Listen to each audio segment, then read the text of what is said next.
207쪽 3번 도시개발구역 지정 제한 자자를 써보세요. 지정 제한자 제목있다. 그래 지정 제한자는 누군가 가로 1번에 동그라미 보면 도시개발사업의 시행자가 될 수 있는 자 거기다 줄 것이고 줄 겁니다. 219페이지 참조 이렇게 써놔요. 도시개발사업 시행자가 될 수 있는 자는 219페이지 썼습니다. 아까 보았죠? 몇 명 있었나요? 그렇죠. 12명 있다고 아까 보았잖아요. 12명 있는데 그 12명이 다 제한할 수 있느냐? 그건 아니다. 이게 중요해요. 그 가로 안에가 중요한데요. 국가, 지방자치단체, 조합은 포함한다. 제한다. 거기다 3개를 줄 것이고 동시에 줄 것이고 씁니다. 지정 도시개발구역 지정 제한자가 될 수 없다. 3명 줄 것이고 도시개발구역 지정 제한자가 될 수 없다. 그거 가지고 2번 출제했습니다. 도시개발구역 지정 제한자가 될 수 없는 자 찾아라 이게 문제였어요. 답은 국지조 있죠. 국지조 체크 뭐라고? 국 동그라미 지 동그라미 조 동그라미. 약자 뭐라 그러자 우리끼리? 할 거 있어 없어요? 없잖아요. 도시개발구역 지정 제한자가 될 수 없는 자 그러면 누구다? 국지조. 국가는 봐보세요. 아까 국가는 바로 왜 시행자가 될 수 있지만 지정 제한자가 아니냐. 아까 왼쪽표 봐봐요. 왼쪽표 보면 국토교통부장이 지정할 수 있는 사유 1번에 있었죠. 국가가 도시개발 사업을 할 필요가 있다 그러면 누가 지정을 해줘? 국장이. 그러니까 국가는 지정을 제한할 필요가 없는 거예요. 알겠죠? 지방자치단체는 왜 지정 제한자가 될 수 없느냐? 아까 시도사, 시장수, 구청장 얘네들은 지정권자이고 지정요청자 있죠? 지정하면 되고 지정요청하면 되니까 지자체도 제한자가 아닌 거예요. 조합이라고 하는 것은 도시개발구역이 지정된 후에만 그 안에서 조합을 만들 수 있어요. 도시개발구역이 지정되기 전에는 조합은 만들지 않습니다. 그래서 이 3개는 지정 제한자다 아니다? 아니다. 이 정도를 알아두시면 돼요. 넘어가도 되고 자 넘어가서 보시면 209쪽이 나올 건데요. 209쪽에 도시개발구역 지정시의 분할과 결합이 나옵니다. 가로 1번 도시개발구역 지정권자는 도시개발 사업을 효율적으로 추진해 나간다라고 인정될 때에는 도시개발구역을 둘 이상 사업 시행적으로 분할해서 지정할 수 있다. 분할해서 지정할 수 있다. 마지막 보면 지정할 수 있다 이렇게 돼 있죠. 분할해서 지정할 수 있습니다. 이와 같이 가로 2번을 건너뛰어서 도시개발구역을 둘 이상의 사업 시행적으로 분할할 수 있는 경우는 지정권자가 도시개발 사업을 효율적인 추진에 필요하다고 인정하는 경우로서 분할 후 각 사업 시행적 면적이 각각 얼마 이상은 되도록 해야 한다? 1만. 이렇게 도시개발구역을 지정해 나갈 때에 분할 지정할 수 있어요. 이렇게 쪼개서 분할 지정할 수 있습니다. 1 사업 시행주고 2 사업 시행주고 이렇게 분할 지정을 하게 될 때 분할되어지는 면적은 최소 얼마 이상 되도록 해야 되냐? 1만 제곱미터 이상. 이렇게 이해되죠? 1만. 그 다음에 가로 1번으로 올라가셔가지고 셋째 줄 줄 거예요. 서로 떨어진 둘 이상의 지역을 결합 동그라미 결합하여 하나의 도시법으로 지정할 수 있다 없다? 있다. 자 봐봐요. 개발할 수 있는 땅이 여기도 하나 있고 여기도 있어요. 붙어있지는 않지만 이렇게 떨어져 있단 말이에요. 떨어져 있지만 이걸 묶어서 하나의 도시법이다라고 지정할 수 있다 없다? 여기 면적이 7,000제곱미터다. 여기 4,000제곱미터다 면적이. 그러면 이놈하고 이놈을 합해서 1만 이상이 되게 그럼 묶어서 결합 지정할 수 있습니다. 이 지정할 때 원칙적으로 최소 1만 제곱미터 이상이 되도록 해야 되거든. 얼마? 1만 있다고 우리가 공부하는데. 그래서 이 땅하고 이 땅이 서로 떨어져 있지만 결합해서 하나의 도시법으로 지정할 수 있냐 없냐? 있다. 이 정도를 생각해 두세요. 있다가 포인트예요. 넘어가도 돼요. 나머지 보지 마시고 210페이지 하단부에 가로 1번 도시개발구역의 지정 규모가 나와있죠. 이 면적은 한 번, 두 번 시험에 출제된 바 있습니다. 작년인가 재년에 한번 나왔고, 그래 이 면적은 기본적으로 수험생에 나면 머리에다 넣도록 하셔야 돼요. 도시개발구로 지정할 수 있는 대상 지역 규모는 다음과 같다 해서 이 박스를 머리에다 넣어버렸어요. 넣을 것도 없죠. 뭐 여러분 할 일이 뭐예요? 공부죠. 공부. 그렇죠. 그래서 공부밖에 더 있겠습니까 지금. 자, 그래 이 수치는 간단해요. 이 표를 보면 이렇습니다. 도시개발구를 정할 때 전 국토가 이렇게 있다 합시다. 원래 국토가 이렇게 생겼지만 남쪽에 있는 전국에 있는 토지를 국토라 합니다. 이걸 변형했다 이거죠. 그래 국토는 국토의 계획 및 이용에 관한 부분에 따라 크게 사용도 지역으로 구분 지정해서 이용하고 있다고 그랬죠. 도시적하고 그 다음에 관리적하고 농림적하고 자연환경 보전적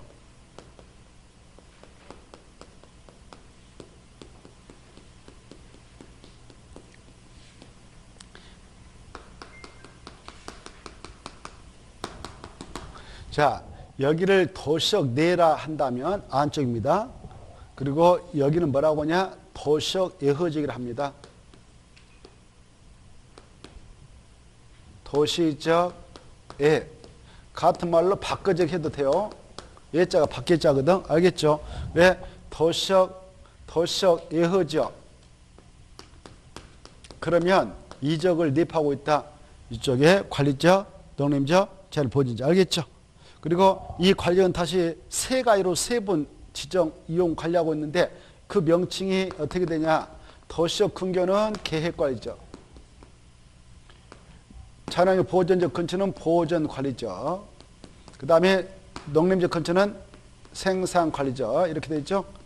그래서 보전관리, 생산관리, 계획관리역과 농림적과 자연보전적을 묶어서 뭐라고 한다? 도시적 예허지역을 한다. 이렇게 알았어요. 자, 그 다음에 이제 이 도시적은 크게 네 가지 지역으로 구분 지정 이용하고 있죠. 명칭 뭐가 있어요? 하나, 둘, 셋, 넷. 어디? 주거지역, 상업지역, 공업지역. 그 다음에 녹지지역. 이 정도 알고 계시죠? 녹지역은 다시 바로 세 가지로 또 세 분 정할 수 있죠. 녹지지역. 이름이 뭘까? 저 산에다 주로 도시역이 있다. 그러면 산이 있어요. 산에다 정한 것을 보존 녹지지역이라고 그래요. 뭐라 한다고? 보존 녹지지역. 보존 녹지역은 도시적에 있는 자연환경을 그대로 보존하고 경관도 보존하자. 그래서 주로 산에다 정합니다. 이 산에다 정을 하고 산에서 물이 내려오는데 물을 이용하여 과거에 우리 선조들이 농사를 지켜 한 땅을 만들어놨어. 그걸 뭐라고? 농지라고. 농지. 그래서 예쁜 농지들이 그 밑에 있어요. 그래 이 농지에서 농업적 생산을 위하여 일단 개발을 유보하자 해서 지행해 놓고 있는 녹지가 있는데 그걸 뭐라고 그랬어? 생산 녹지지요. 그 다음에 주거적, 상업적, 공업적 개발용도 지역이요. 거기서 개발이 끝나서 개발할 땅이 바닥났다. 그럴 때 추가 개발용지를 좀 제한적으로 공부를 하자 해서 쪼개놓은 녹지역이 있는데 그 녹지역은 뭐라고 하느냐? 자연 녹지역이라 하죠. 그래 자연 녹지역은 불가피한 경우에 하나여 제한적인 개발이 허용될 수 있는 땅으로 지정했다. 이렇게 하셔야 돼요. 자, 이렇게 돼 있어요. 자, 지금 이러한 장소에서 도시개발 사업을 하기 위해서 도시개발구역을 지정해 나가려고 한다. 이렇게 이 도시개발구역을 지정해서 이 안에서 뭐 합니까? 도시개발 사업하죠. 이 사업이라는 것은 중요한 공적 사업이요 계획사업입니다. 엄청난 행정력을 동원해서 합니다. 그리고 쾌적한 도시를 조성하자 해서 지정하죠. 그래서 이 도시개발구역을 지정할 때는 바로 최소 이 정도 이상은 지정해라라고 법에서 규정합니다. 너무 좁게 하지 말라 그 말이에요. 그래서 이상으로 면적이 규정되어 있다 이렇게 하세요.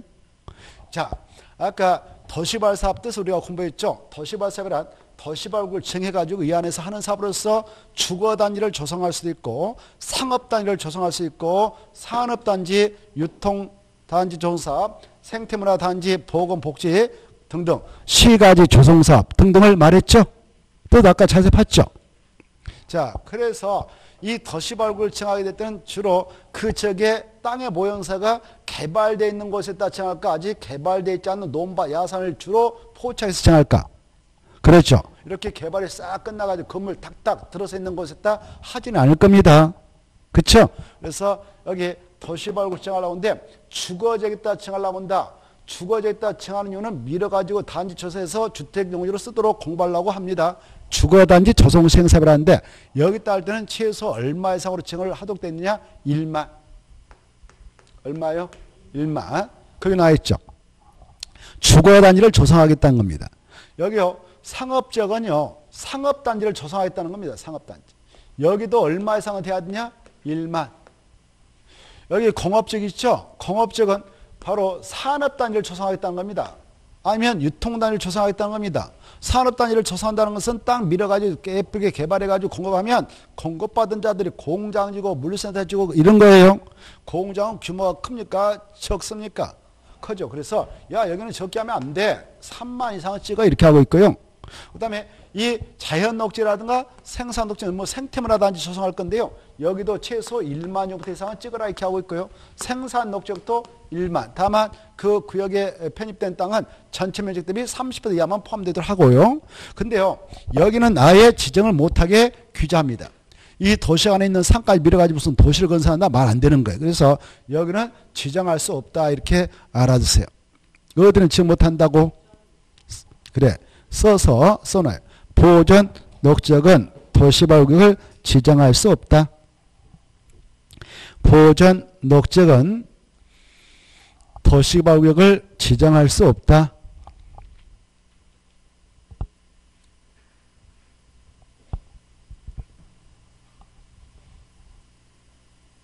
어디는 지정할 수 없다고?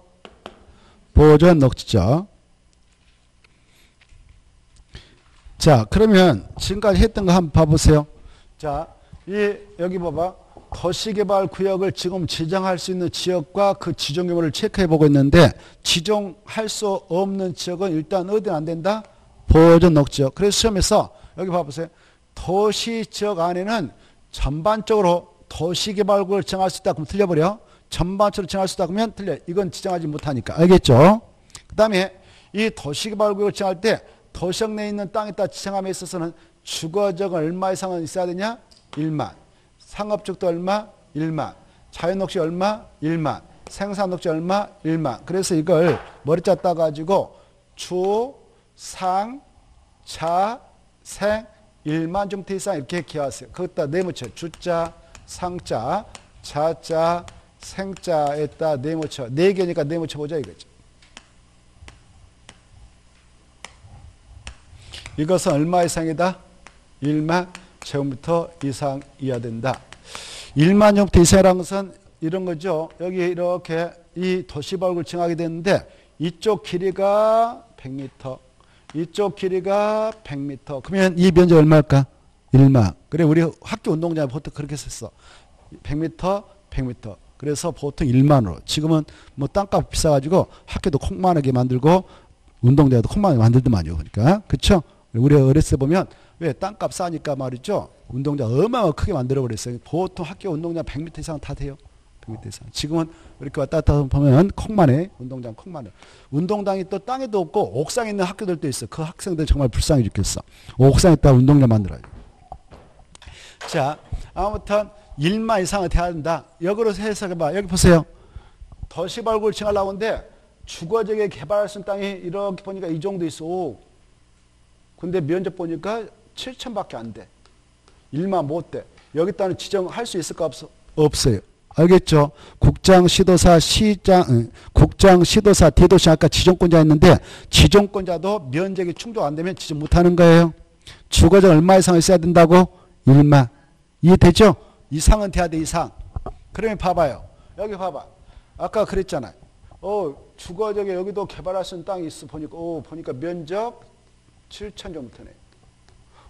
여기 보니까 좀 떨어졌는데 개발할 수 있는 땅 있네요. 4,000. 합하니까 1만 이상 됐죠? 결합해서 하나의 도시발굴이다라고 정할 수 있다 없다? 있다 그랬어. 그랬죠 아까? 자, 여기까지 이해해 두시면 좋겠어요. 자, 그 다음에 이제 두 번째 도시발굴 정할 때 여기 있다요. 여기 도시역 의허지역에다도 지정할 수 있다 이렇게 하셔. 주로 여기 보세요.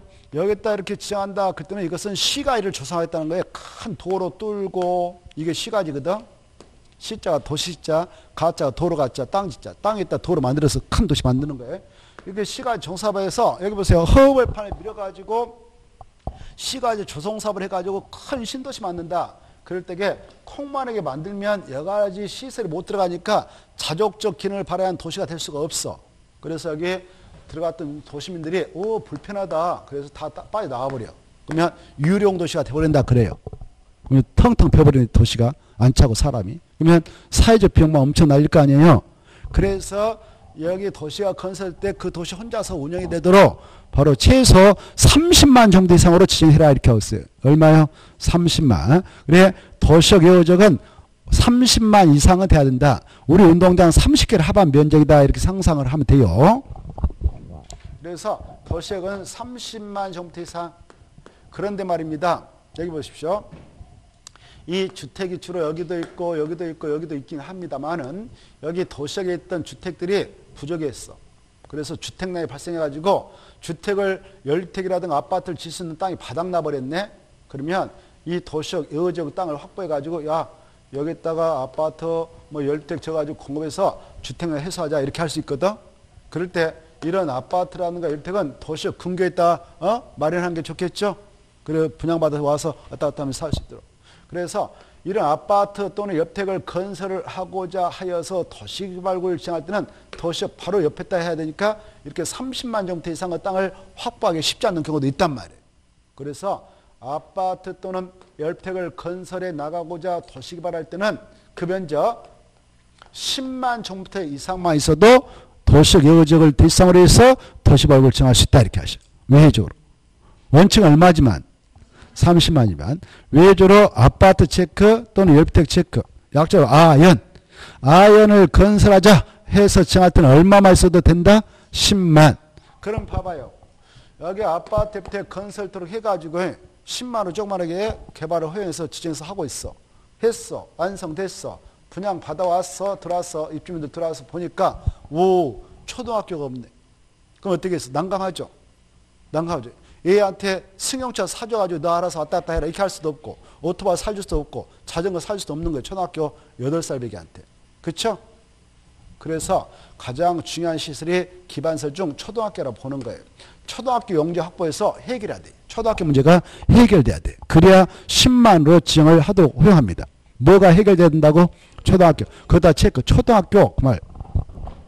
그 다음에 여기 들어왔던 주민들 뭘 또 제대로 구비하지 않으면 불편해서 다 도망가 버리냐? 바로 도로 연결성이 확보돼야 하는 거래요. 뭐요? 도로. 그래서 4차선 이상의 도로의 연결성이 확보가 돼야 돼. 그래 이런 두 가지 기반설이 충족이 되어졌을 때 한해서만 아파트 또는 옆택 건설을 포함해서 지정할 때는 10만 이상으로 지정도 허용된다 이렇게 하십시오. 알겠죠? 자 정리합니다. 아연 건설을 포함해서 도시발굴 지정할 때는 얼마 이상으로 지정된다? 10만. 그럴 때 어떠한 기반설이 충족돼야 되냐? 초등학교하고 도로 문제. 이걸 약속으로 초도 그래. 초도. 뭐 할 거 없잖아요. 그렇죠? 간단하죠? 정리하겠어. 다시. 완벽하게. 자, 도시발굴 지정 규모화 지정 가능지를 지금 보았습니다. 지정 가능적 관련해서 도시역은 전반적으로 다 정할 수 있는 게 아니다. 하나의 정은 할 수 없다. 어디? 보전, 녹죠. 그 다음에 지정 규모를 공부했는데 지정 규모는 주상자생 얼마 이상? 1만. 03만 정도 이상. 03만 정도 이상. 03만 정도 이상. 03만 정도 이상. 그 다음에 도시역, 밖의적, 예허적은 원칙 얼마? 30만. 원칙 30만 정도 이상.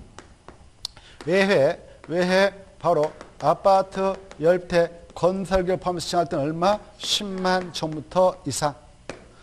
그런데 어떠한 기반시설이 충족돼야 되냐? 초도.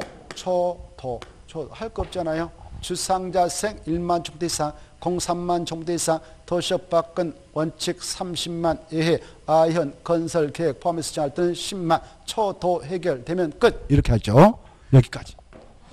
자. 그 다음에 이제 넘어가셔서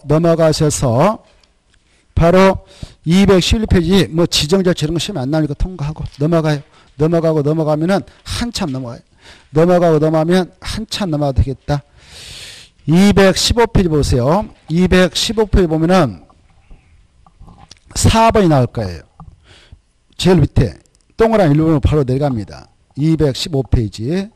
도시개발구역이 지정 고시된 경우 해당 도시개발구역은 여기 봐봐요. 이렇게 도시개발구역이 지정됐어요. 이렇게.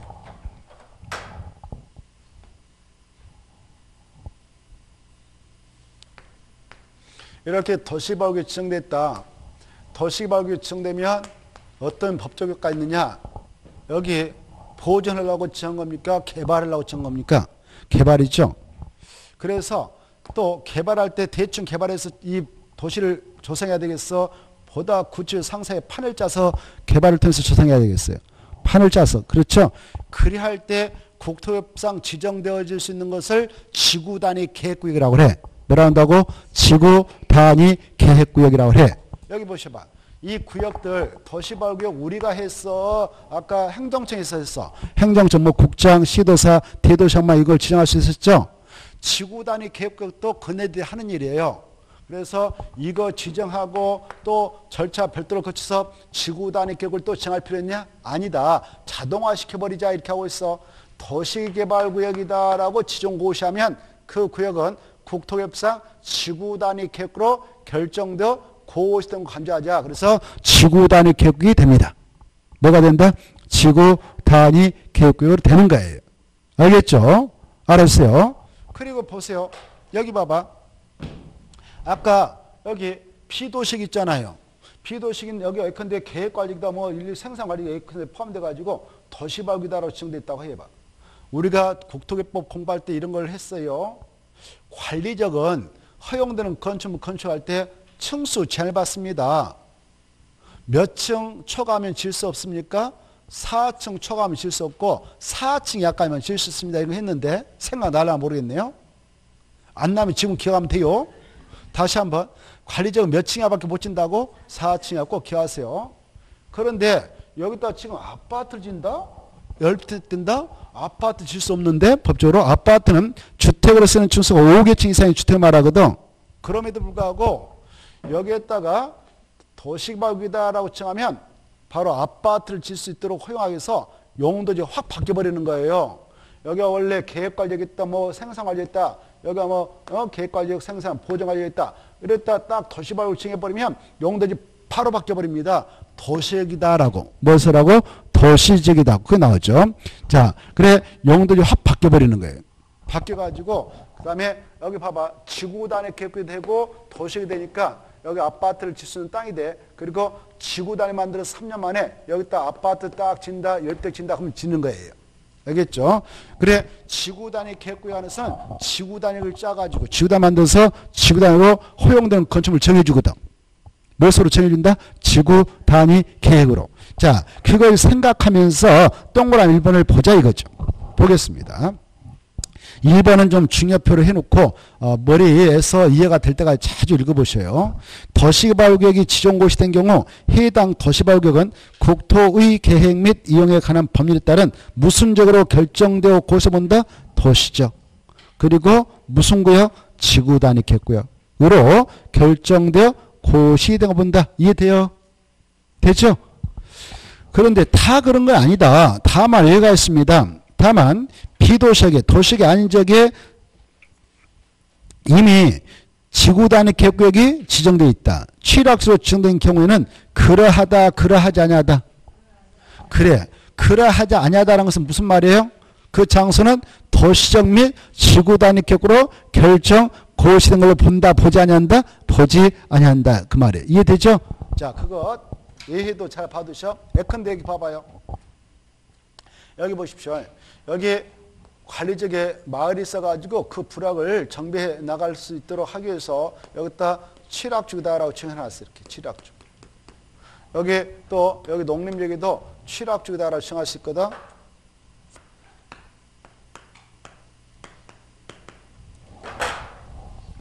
이렇게 취락주로 지정이 되어 있는 마을에다가요. 마을 일부를 딱 찍어가지고 여기 도시개발 사업하자. 더시발사바자 이렇게 더시발사바자라고 찍었어요. 그래서 더시발구를 딱 정했네요. 더시발구를 딱 정했다면 이 지역은 도시역이 돼버리고 지구 단위급으로 결정구시가 한정되냐? 아니다. 취락주로 지정되어 있는 지역에 대하여 도시발구를 정하면 아까 도시역 및 지구 단위급으로 결정고시 된 것을 본다라는 규정은 적용한다 안 한다? 안 한다. 그래서 용도의 변화 없어요 여기는. 알겠죠? 그냥 농림지역이요 보호정관리 그대로입니다. 용도적 변화 없다. 이렇게 하십시오. 이거 하나 나오셔야 돼. 어디에다 도시발구를 정하면은 그 장소는 도시역이 되는 것도 아니고 지구 단위급으로 결정 고시된 걸로 보지도 않느냐. 취락주 하나 받으시오. 뭐요? 취락주고 그 정도만 딱 하나 받으시고 그 다음에 이제 나머지 통과해야 돼요. 넘어가 보세요. 넘어가서 보면 가로 2번이 있을 거예요. 행위잔이 있죠. 행자 앞에다 말을 써봐. 도시개발구역 안에서 그래서 행위 제한 앞에다가 말을 좀 써라고. 도시개발구역 안에서 이렇게 도시개발구역 안에서 이렇게 개발구역 안에서의 행위자. 여기 여러분 땅 이렇게 도시개발사발라고 딱 정해놨어. 이렇게 논밭이 있는데 여기다 정해놨다 이렇게. 그러면 이 안에 편입된 땅에서는 마음대로 사적으로 개발행위 할 수 있다 없다? 없다 그 말이에요. 행위 제한을 받는다. 행위 제한을 받는다. 그래 여기서는 이제 계획적인 도시발사를 하려고 한 만큼 사적인 개발행위 못하도록 제한받습니다.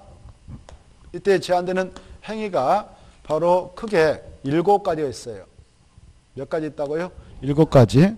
그 박스 안에 보면 1번부터 7번까지 나오죠. 머리 짜 따가지고 그냥 건공, 토, 물, 주까지 7가지를 할 수가 없구나 이렇게.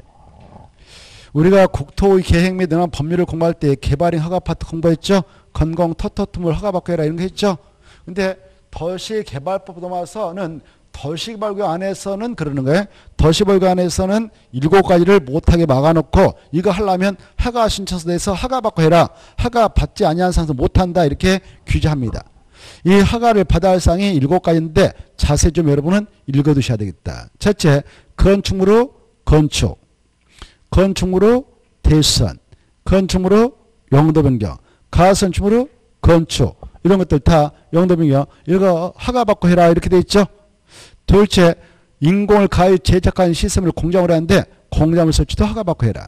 셋째, 바로 토지 형질 변경. 뜻이 거기 써졌어. 성토, 절토, 정지, 포장을 통해서 토지의 형상을 변경한다. 공유수민이 바다를 매립한다. 이런 것들이 뭐다고요? 토지 형질 변경이. 토지 걸쳐한다. 허가받아라. 그 다음에 흙모래 자갈 바위를 토색을 하는데 이런 것들을 채취할 때도 허가받아라. 다만 바로 토지 형질 변경을 목적으로 하는 토스지는 이미 3번에서 허가를 받도록 하고 있으니까 별도로 허가는 받을 필요 없어요. 그 다음에 토지보면 무조건 허가받아라. 옮기기 쉽지 아니한 물건을 일교상 쌓을 때 허가받아라. 나무 대나무를 중모리 하는데 그걸 벤다 벌채 심는다 식재 이거 허가받아라 이렇게 돼 있죠. 자 그런데 2번 허가 없이 허용되는 것도 있습니다. 다음에 해당하는 6가지는 허가 없이 할 수 있다고 되어 있죠. 허가받지 않고 할 수 있어. 도시발견에서 이걸 잘 구분하셔야 돼요. 어떤 것은 허가 없이 허용되느냐. 재복구 재난수습에 필요한 응급조치 행위, 농림수산물 생산에 직접 이용하지 않은 간이 공작물. 간이 공작물이라는 것은 A, B, C, D, E, F, G, H 이런 것들 말이에요. 알겠죠? 이런 것들 뭐라 한다고? 간이 공작물. 그래 여기 농림수산물 생산에 직접 이용하지 않은 비라고 설치한다. 양자물을 설치한다. 고추 아니면 잎담배 킵 이런 농림수산물 생산에 필요한 건조장 설치한다. 버스협회사 종묘 배양장 테이프장 탈곡장 설치한다. 이때는 허가 받는다 안 받는다? 안 받아요. 여기 봐봐요. 이렇게 도시개발사발라고 도시개발을 지정했어요. 이 지정해가지고 바로 사업하는 것 아니에요. 시간 엄청 많이 걸립니다. 저기 판교 그 옆에 또 동탄 이기 신도시는 노무현 대통령실에 도시개발사업하자라고 찍어놨었습니다. 근데 지금 하고 있어요. 이제서 하고 있어요. 얼마나 많은 시간이 흘렀습니까? 그러면 이렇게 사업에 들어가기 전에 여기 논밭을 가지고 계신 분들도 있을 거 아니에요. 땅. 이분들 그냥 허가 없이 6가지는 편하게 하세요. 이렇게 하고 있는 거예요. 몇 가지는요? 6가지는 사업에 들어가기 전에 편하게 그냥 6가지 하고 위에 7가지는 허가받고 하세요. 이렇게 하고 있습니다. 허가받고 하세요. 근데 허가는 한 번 안 내주겠죠. 자, 그래 농림수산물 생산에 직접 이용되는 간이 공장을 설치할 때도 허가받으라. 간이가 뭐냐면 한자로 간편하고 이자가 쉬울 일이거든. 간편하고 쉽게 공장을 설치하는 것이 간이 공장을 설치인데 이것은 허가 없이 가능한 거예요. 자, 경작을 위한 토지 형의 변경, 도시개발구역의 개발에 지장을 주지 않고 자연경관을 훼손하게 보면서 토수했지. 그리고 그 구역에 남겨두기로 결정된 대지에서 물건을 쌓아 등이 관상용畜목을 임시기는 허가 없이 가능하다 이렇게 돼 있죠. 식재라는 것은 심는 거예요, 나무를. 근데 가로 안에 있는 말 유념하셔야 돼요. 어디다 심을 때는 죄되어서 허가받아야 되냐? 그것다 체크해. 경작지에서 임식지에 그것다 줄 것이고 밑에다 써. 이것은 허가를 받아야 한다. 이렇게 써.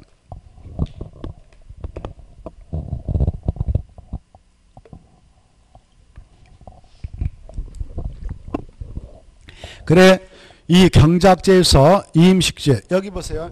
이따 우리가 공부하는데 도시개발사업이라는 것은 수용 3방식도 있고 한지 방식도 있고 두 가지 섞어서 혼용 방식이 있습니다만은 수용 방식을 적용해서 사업하겠다라고 도시개발을 정해놨다 합시다. 정해놨는데 아직 사업 들어가면 멀었단 말이게 한참 시간이 많이 흐른 뒤에야 들어가는 경우도 있습니다. 그 사이에 노원밭이 있는데 노원밭에다 막 나무를 심는다. 이것은 임시로 식재한다 해도 보상금을 타먹기 위한 수작으로 간주해서 규제차 허가를 받도록 하겠다 이겁니다. 경작지에다 심을 때는 못 받아야 된다? 허가. 이유 불문하고 허가 받아야 돼.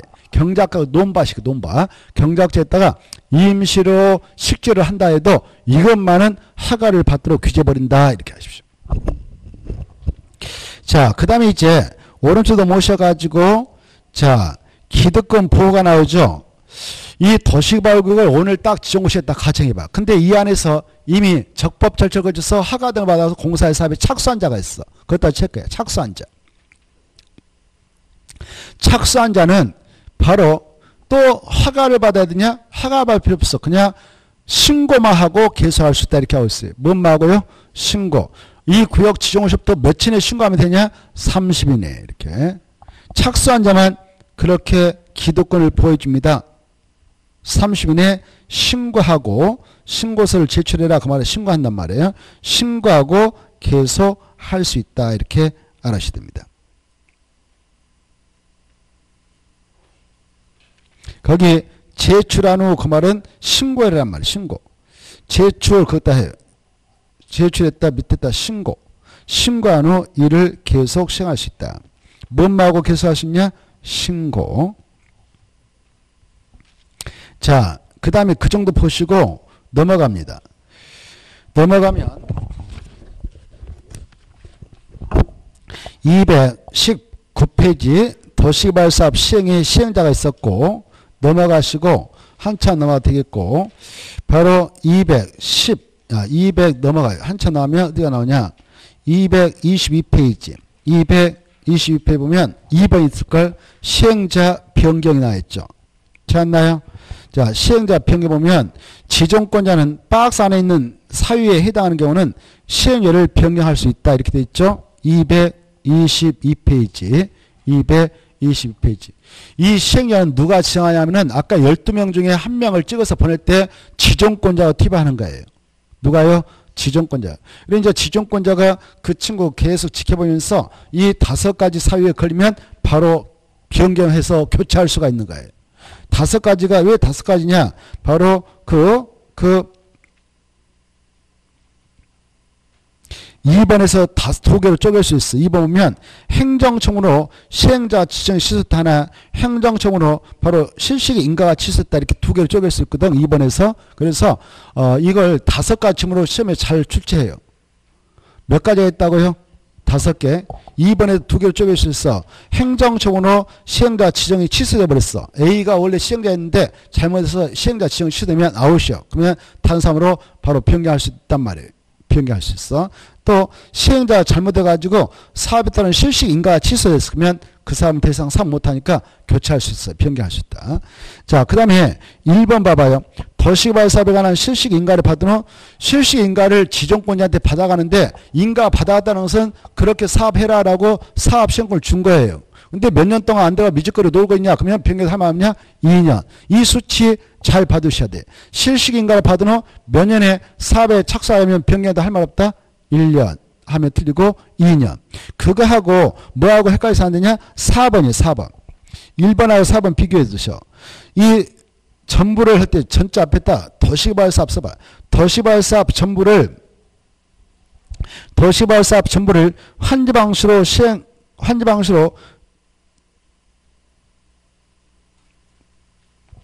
방식으로 말을 써봐요. 환지 방식으로 그 다음에 사에 넣기서 시행할 때 써요. 시행할 때. 환지 방식으로 시행할 때 그렇게 좀 쓰세요. 자, 다시 한번. 도시개발 사업 전부를 무슨 방식으로? 환지 방식으로 시행할 때 시행자로 지정된 토지 소유자 또 그들이 만든 조합이 있었어. 이 자들이 도시개발구역 지정으로부터 몇 년에 사업 이렇게 하겠다라는 사업에 관한 실식을 작성해서 인가를 신청하지 않으면 변경도 할 말 없냐? 1년. 이 1년이 6개월로 나온 바 있어. 그러면 틀리겠어. 가로 안에 있는 거 신경 쓰지 말고 그거 1년을 중요해놔. 1년이지 6개월 하면 틀리겠어요. 6개월 하면 틀리고 몇 년? 1년. 그거하고 1번하고 헷갈린단 말이에요. 1년하고 2년. 이걸 꼭 유념하셔야 돼. 그리고 이 시행자에게 문제가 있어가지고 바로 3번 부도가 났어. 파산이 났어. 더 이상 사업 목적을 달성하기 어렵다. 그럴 때도 변경도 할 말 없습니다. 자, 그 정도를 일단 보시고 넘어갑니다. 넘어가면 225쪽이 나오죠. 225쪽이 나오는데 도시개발 조합이 나옵니다. 이 도시개발 조합은 자, 한 말 써놓습니다. 불러드릴게요. 도시개발 조합에다 밑줄 것이고 씁니다. 도시개발 구역 써요. 그냥 225페이지 225페이지 도시개발 조합 제목에다 줄 것이고 씁니다. 도시개발구역 전부를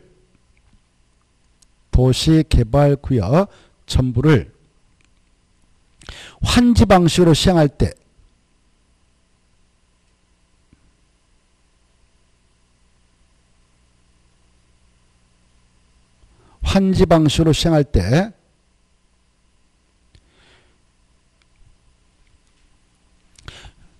시행자가 되기 위하여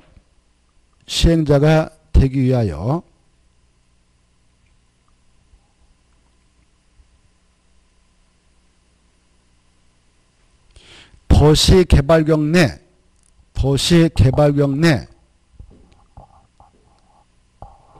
토지 소유자가 설립한 조합이다.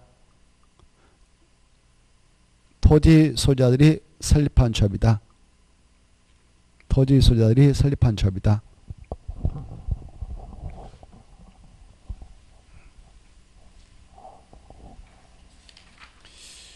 누가 만들었다고요? 토지 소유자들이 만든 조합입니다. 무슨 방식을 정해서 사업할 때 시행자가 되기 위해서 환지 방식으로 사업을 할 때 그 시행자가 되고자 바로 도시개발구역 안에 있는 토지 소유자가 만든 조합을 바로 도시개발조합이라 합니다. 이 조합에서는 함무제가 출제가 되는데요. 자, 일단 225페이지 보면 가로 1번 이 조합을 설립할 때 이 두 단계를 거쳐요. 먼저 설립인가 받고 등기를 해야 조합이 성립되는데 가로 1번 한번 같이 보죠. 조합을 설립하려면 도시개발구역 안에 토지 소유자 체크 몇 명 이상이 7명 이상 이 수치 받으시고 그네들이 정관을 작성하여 그때 체크. 정관이 뭐냐면은 조합을 설립해서 운영할 때 적용되는 약관이 약관. 야, 이렇게 우리 사업을 하자라고 지네들이 약속해놓은 약관을 정관이라고 그래. 정관. 그래, 정관에다 뭘 집었느냐? 1번부터 20번까지 넣어라 이렇게 돼 있어요. 박스. 이건 정관 작성할 때 포함시킬 내용인 거예요. 박스에다 써봐. 박스에다가 이해를 더하겠습니다. 조합 정관 작성 시 포함시킬 사항임. 그래서 조합 정관 작성 시 박스에다 그냥 써놔요. 박스에다가 조합 정관 작성 시 박스에다 그냥 한번 써봐. 조합 정관 작성 시 포함시켜야 할 사항이 이렇게. 박스 안에 있는 것은 뭐 할 때 집어든다고요? 조합 정관 작성 시 포함시켜야 할 사항인 거예요. 그래 이 조합이 사업을 하게 될 때는 이 정관대로 사업을 추진해요. 뭐대로? 정관대로. 그래 정관대로 사업을 추진하거든요. 그래 이 정관에는 여러 가지를 포함하죠. 여러 가지 포함합니다.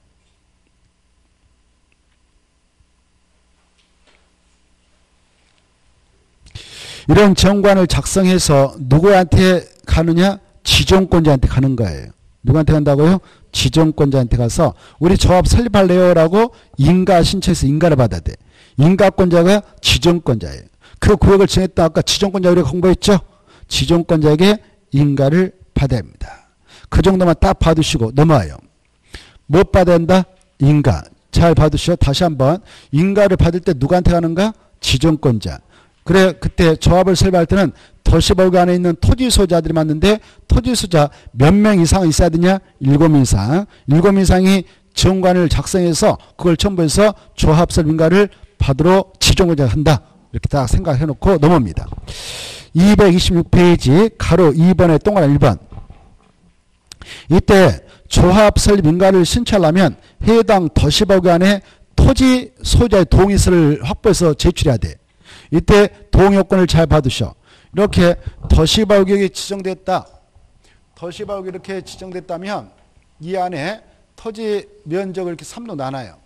이때 여기 A 거, B 거, 여기 짜투 땅이 있는데 10명 있다. 뭐 이렇게 C, D, E 해서 10명 있다. 그러면 여기 있는 자의 동의서를 확보해서 첨부해가지고 조합설 인가 신청서를 지정권자가 내야 바로 인가를 받아서 조합을 만들 수 있는데 이때 동의는 얼마가 필요하냐? 사업 대상 토지 면적의 3분의 2 토지 면적의 3분의 2 이상에 해당하는 토지 소유자와 그리고 토지 소유자 총수의 2분의 1 이상에 해당하는 자의 동의서를 받아야 돼요. 거기 나있죠? 이 동의요건은 잘 좀 받으세요. 여기 봐봐요. 이건 와자가 중에 또 그래 면적이 먼저 나옵니다. 총수 나중에 나오고요. 이 토지 면적에 얼마 이상에 해당하는 토지소유 동의가 필요하냐? 3분의 2. 그럼 봐보세요. 이 땅덩이가 커가지고 A가 단독 소유, B가 또 단독 소유예요. 그러면 면적의 3분의 2 이상에 해당하는 토지소유자의 동의 받아라. 그러면 A 것, B 것 받아오면 끝나죠? 면적은 충족됐죠. 3분의 2 되잖아요.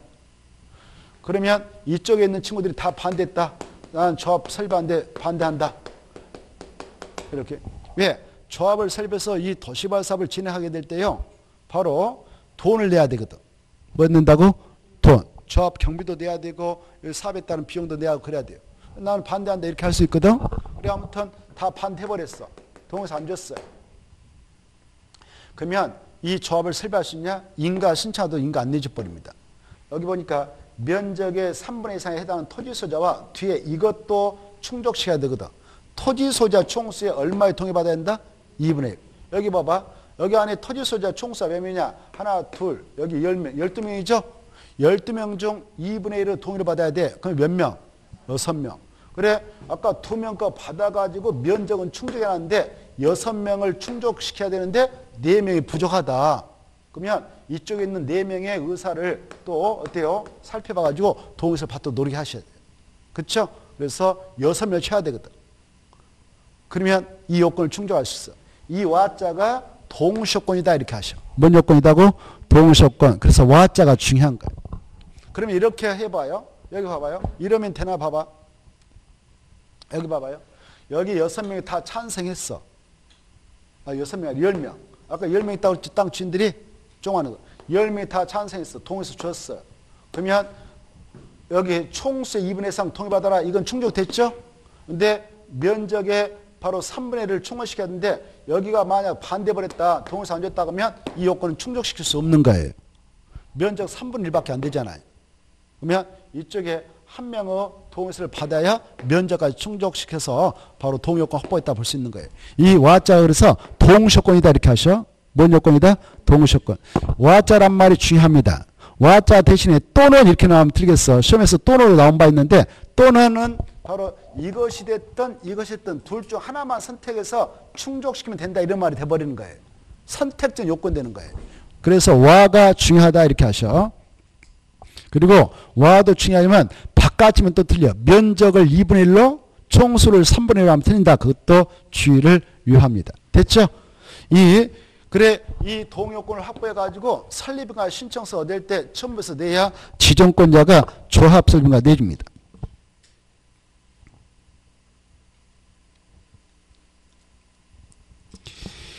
이때 박스 안에 1번만 2번 코스에서 보고 넘어가겠는데요. 1번만 여기 보셔봐. 이제 금방 이 면적의 3분의 2 이상에 해당하는 토지소유 동의서 받고 토지소유 총수 2분의 3 이상 동의서 받아서 설립인가 신청시 낼 때 첨부해서 내라고 그랬잖아요.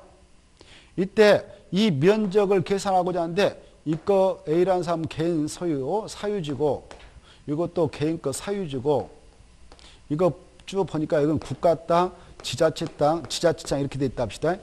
이때 이 땅은 국유지라고 이것은 공유지라고 그래. 뭐라 한다? 공유지. 이걸 하면서 공유지 그래. 이 도시개발구역 안에 있는 이 토지 면적을 계산할 때 국공유지가 있고 사유지가 있다면 이 면적을 계산할 때는 국공유지 포함해서 면적을 계산해서 3분의 1을 바로 산정하느냐 아니면 국공유지 면적 제하고 사유지만 가지고 합해서 그 면적을 3분의 1 계산하느냐 이런 문제가 있겠죠. 국공유지가 있다면 포함한다 제한다. 거기에 체크 포함. 시험에서는 제해 이렇게 잘 나와요. 포함. 국공유지 포함해서 이 면적 계산한다. 이 정도 받으시고 그 다음에 가로 3번 설립등기가 나와있죠. 조합의 설립인가를 받은 조합의 대표자는 설립인가 받아냈다면 30일 내에 주된 사무 소지 가서 법원에 그 지방법원 지원 이런 데 있거든. 가서 설립등기를 해야 돼요. 뭐 등기한다? 설립등기를 해야 합니다. 이렇게 2번으로 1번 내려가봐. 이렇게 주된 사무 소지에서 등기를 하면 그때 조합은 성립하는 거예요. 성립했다 체크. 뭐까지 해야 성립한다? 등기. 이게 중요해. 등기하지 않으면 조합은 성립되지 않습니다. 인가받아오면 조합은 성립되지 않습니다. 그리고 등기하면 그 사람의 결사체에 법적으로 인격이 부여돼요. 그래서 법이 돼요. 1번. 그 다음에 이 법인은 하나 써봐. 동그라미 1번에 조합은 법인을 한다 할 때 법인이다 떠붙여서 씁니다. 공법상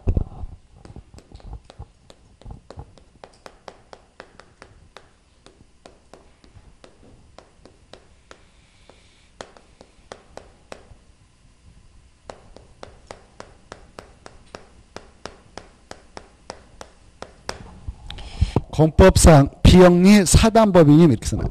이 조합이 성립되면 법이 되는데 이 법인은 어떠한 성격을 갖는다? 공법상 비영리 사단법인을 성립한다 그래. 그래 이 법에 따라 지금 조합이 만들어졌죠. 이 법이 도시개발법입니다. 도시개발법은 법을 크게 두 가지 나누는데 사법과 공법 이렇게 나와. 사법과 공법. 이 도시개발법은 사법일까요? 공법일까요? 그렇죠. 우리가 지금 부동산 공법하고 있죠. 그래서 공법이요. 공법에 따라 이 조합이 탄생됐으니까 공법상 법이다 그래. 알겠죠? 근데 법인은 법인데 이 조합은 돈 벌려고 만든 회사가 아니에요. 회사는 영리를 목적으로 만드는 법이에요. 영리법인데 회사하면 우리 상법상 4가지 있어. 여러분이 중학교 때 다 공부했을 거예요. 회사, 주식회사, 한명, 합자, 유한회사 이런 거 공부했죠. 이 회사를 만든 이유는 돈 벌려고 하는 거예요. 그래서 그런 회사인 법인은 영리법인이 이렇게 해. 근데 이 조합은 돈 벌려고 만든 게 아니라 시행자가 되려고 만들었거든. 그래서 비영리법인 그래. 뭐라 한다고? 비영리법인. 그 다음에 이 토지 소자에게 바로 문구를 해서 법인격을 줬어. 그래서 바로 사람의 결사체에다가 법인격을 부여해서 법인대로 했으니까 사단법인의 성격을 띈다 그러는 거예요. 사단법인. 사단법인지 재단법이 아닌 거예요. 재단법이 아니라 뭐라고? 사단법인. 재산을 덩어리에다가 법인격을 부여하면 재단법입니다. 뭐 장학재단이 있다 그러면 바로 재단법이라고 그래. 근데 이건 사람 결사체에다가 법인격이 부여됐으니까 사단법인 그래요. 알겠죠? 그래. 이 도시개발조합이라고 하는 것은 법인은 법인인데 어떠한 성격 갖는 법이냐? 공법상 비영리 사단법인의 성격 갖는 법이다. 이렇게 알아주시고 그래서 2번 봅시다. 이 도시개발 조합에 관하여 도시개발법으로 규정하고 있다. 이 법으로 규정한 거 그따 줄 거 봐. 이 법으로 규정한 거 그건 도시개발법이요. 밑에다 써. 우선 적용. 그래 이 법으로 규정하고 있으면 그걸 먼저 적용해. 근데 없다. 이 법이 없다. 그러면 이 사단법이라는 규정으로서 일반법적 위치를 찾아온 것이 민법이거든. 그래서 민법 중 사단법인 규정을 갖다 적용된다. 이걸 준용 복귀라고 그래. 나중에 그걸 보충 적용한다. 이렇게 쓰나. 민법 중 사단법인 규정을 적용한다. 준용한다. 그것은 나중에 보충 적용하는 거예요. 사단법인이에요? 재단법인이에요? 그것 좀 봐두세요. 오른쪽 넘어오셔서 3번, 1번. 네, 동그란 1번. 이 조합이 이제 만들어졌다. 그러면 조합은 누가 되냐? 중요표 1번. 도시법 안에 있는 누가 된다? 토지소유자. 토지소유자 줄 것이고 강제적으로 됨. 강제적으로 됨. 강제적으로. 어쩐다고? 강제적으로 된다. 자기가 되고 싶어서 되는 게 아니라 자기가 의사는 무관하게 강제로 다 되는 거예요. 어디에 있다면? 여기요. 여기 봐봐요. 도시개발구역 안에 있는 토지 소유자면 자기 의사는 무관하게 다 강제로 조합이 되는 거예요. 알겠죠? 여기 봐봐요. 아까 야 우리 조합 설계하자 해서 이 동의 받으러 다녔어. 어떤 자는 내줬고 동의서 줬고 어떤 자는 반대했어. 반대파가 있다 그래도 이 요건 충족시켜서 설립인가를 신청했다만 설립인가를 내줬다. 설립인가 받고 30일 등기했다. 조합 성립됐다. 그러면 아까 동의했던 반대했던 이 안에 있는 토지 소유자면 다 강제로 당연 조합이 되는 것이다. 이렇게 해야 하세요. 이해되죠? 자, 그 다음에 이제 동그라미 2번. 그러면 조합원이 되면은 조합 구성으로서 권리와 의무를 갖게 되는데요. 1번 잘 봐두셔. 이 보유 토지할 때 보자 앞에다 말을 봐. 보자. 조합원은 이렇게 쓰나. 조합원은 보유 토지의 면적에 관계없는 평등한 의결권 말을 또 써. 의결권을 행사한다. 의결권을 행사한다. 이렇게 쓰나. 그래야 하는데 공부하기 편해. 의결권을 행사한다. 무슨 말이냐면 여기 벌써 이제 써놨다면 여기 보셔봐. 이제 조합을 안건 의결하기 위해서 오늘 조합 총회를 열어. 100명이 조합원이라 합시다. 다 모였어. 총회를 가지고 의결을 해. 찬성 반대. 근데 땅 주인이 A가 왔어. A. 땅 주인 B가 왔어. 이렇게. 또 땅 주인 아까 이거 C가 왔어. C건 콩만 하죠. 이네들 크죠. 그때 보유 토지 면적에 비례해서 의결권을 차등 행사하느냐 면적과 무관하게 다 하나씩 행사하느냐 이 말이에요. 다 하나씩 면적. 이해돼요? 면적에 비례해서 행사한다. 관계없이 평당 의결권 행사한다. 관계없이 평당 의결권 행사한다. 꼭 알았어요. 자, 그 다음에 이제 나머지 일단 통과하고 쭉쭉쭉 내려가셔서 가로 2번에 1번. 가로 2번에 1번 보면은 조합에 임원을 둔다. 거기다 체크. 뭘 둔다? 임원. 이 조합을 운영하려면 임원진을 둔다 이런 말 쓰죠. 우리가 개인적으로 어떤 조직을 만들어서 운영할 때도 그 조직이 회장도 있고 총무도 있고 뭐 별거 다 두잖아요. 감투. 3명이 개 모임을 가졌다. 근데 한 명은 회장, 한 명은 감사, 한 명은 총무 막 복잡해. 우리나라에서 그 감투를 좋아하니까. 그래 여기도 감투 둬라 이렇게 했어. 조합장도 두고 이사도 두고 감사도 둬라 이렇게. 보고 계세요? 자, 그러면 이걸 두는데 이건 필수적이 필수. 임을 둘 수도 있고 안 둘 수도 있는 게 아니라 필수로 꼭 둬야 돼요. 법적으로. 이때 바로 2번 봐봐.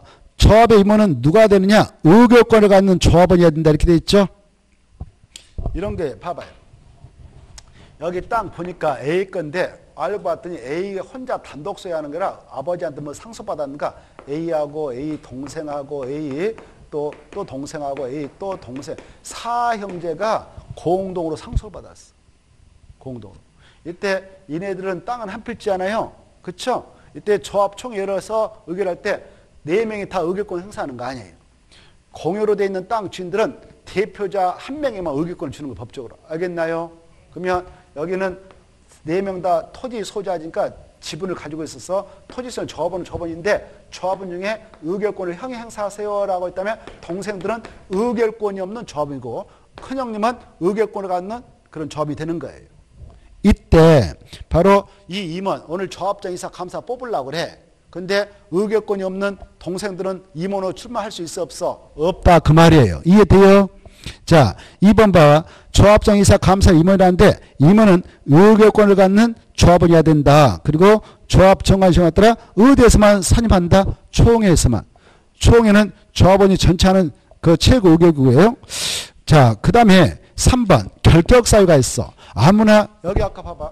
여기 형이 의결권이 있다 해서 와서 조합장으로 출마했어. 응? 동생들은 안 돼요. 의결권이 없으니까. 이 형이 조합장으로 출마한다고 왔는데 의결권 있는 조합원이었어. 오, 조합장 이사 감사 뽑을 때 무조건 출마한다고 해서 다 선거에 붙이느냐? 안 돼요. 다 신원제에 들어가는 거예요. 뭐 들어간다고? 신원제. 그래서 야 뭐 서류 내라. 가족관계사항 증명서 내라. 뭐 내라. 다 내요.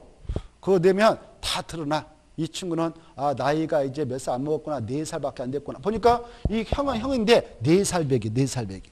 몇 살? 4살. 여기는 3살. 여기 밑에는 2살. 여기는 바로 이제 나와가지고 이렇게 분유통 빨고 막내. 이렇게 생겼어요. 이때 4살 배기를 조합장으로 앉혀놓으면 되겠어? 안 되겠어? 일 되겠어? 안 되겠어? 일이 안 되죠. 미성년자를 하거든. 민법상 뭐라고 한다고? 미성년자. 그래 이런 미성년자 그 다음에 피성년 후견인, 피한전 후견인 이런 애들은 제한 능력자로서 단도로 유한 법률을 할 수 없도록 규제해버리고 있어. 민법에서. 그런 친구들을 조합장으로 뽑아내면 일이 되겠어? 안 되겠어? 안 돼. 그래서 아까 이렇게 의결권 있는 조합원에도 임원이 될 수 없는 자들을 딱 정해놨어. 이걸 결격사유라고 그래. 뭘 한다고요? 결격사유. 결격사는 한마디로 말하면 문제아들이다 이렇게 생각하면 돼. 뭐라고? 문제아들. 그네들은 임원이 될 수 없다. 조합원이 될 수 없다. 임원이 될 수 없는 거예요. 조합원이 될 수 없는 게 아니라 여기 토지 소유는 다 조합원 되거든. 강제적으로. 조합원은 되는데 임원은 될 수 없는 자들이 있다. 이걸 정확히 해두셔. 넘어가 보세요. 어떤 친구들이 바로 문제아니까 임원이 될 수 없냐? 느낌이 오죠. 1번 피성년 후견인, 피한전 후견인, 미성년자. 이네들은 제한 능력자니까 안 된다. 두 번째 파산 선고받고 복권되지 않는 자, 금고 이상의 형을 선고받고 그 집행 끝나고 집행을 받지 않고 확정돼 몇 년이 지나지 않는 자 2년. 그리고 바로 집행유예 기간 중에 있는 자 2년이 지났다. 집행유예 기간이 끝났다. 파산 선고받고 복권된 자는 될 수가 있는 거예요. 자, 이 정도 보시고 4번 조합 임원은 그 조합의 다른 임원 직원을 겸할 수 없다. 내가 조합장 됐다면 내가 이사 감사 다 해물 수 있다 없다? 없다 그 말이에요. 자, 그 다음에 5번 중요. 조합장 이사 자기를 위한 조합과의 계약이나 소송에 대해서는 누가 조합을 대표한가? 감사. 그 정도 보시고 조합장은 조합을 대표하고 조합사무를 총괄하고 총회, 대원회, 이사회면 의장이 된다. 이렇게 보시고 이사는 정관의 사람에 따라 조합장을 보좌하고 조합사무를 분장해서 처리하고 감사는 조합의 해결을 감사한다. 그 다음에 조합총회 열어가지고 1번부터 11번까지를 의결하는데 옳지도 못했어. 이 조합총회라면 어마어마한 비용과 시간이 걸리죠. 그래서 총회 권한대행으로서 대원회를 둘 수가 있는데 동그라미 1번 의결권을 가진 조합원 수가 몇 명 이상인 조합은 총회 권한을 대행할 수 있도록 대원을 들 수 있는가? 50명 줄 것이고 둘 수 있다. 그다 체크. 그 다음에 저 밑에 5번을 건너뛰어서 조합원의 경비 부담. 이 조합원은 경비를 부담해야 됩니다. 근데 돈 내라 했는데 안 내버렸습니다. 그러면 뭐가 부과되냐? 동그라미 3번. 연체료를 부담시킬 수 있어요. 연체료까지 내라 했는데 또 그것까지 체납하면 바로 동그라미 4번 잘 받으세요. 동그라미 4번과 5번을 좀 잘 받으시어요.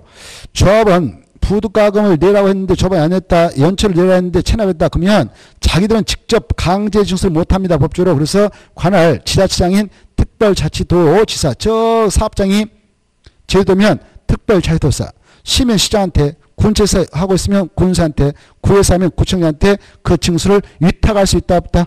있다. 그러면 그네들이 법적 절차 거쳐서 징수를 해서 조합한테 갖다 줍니다. 그러면 공짜일까요? 고생했다고 수수료 줄까요?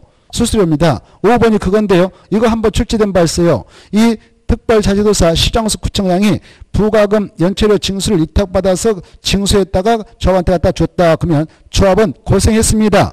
징수한 금액이 100원이면 바로 4, 5원을 갖다 주는 거예요. 그걸 4%라고 그래요. 몇 퍼센트라고요? 4%. 이 수치를 좀 받으세요. 이걸 고생했습니다라고 수수료로 지급합니다. 여기까지 보고 쉬었다 하죠.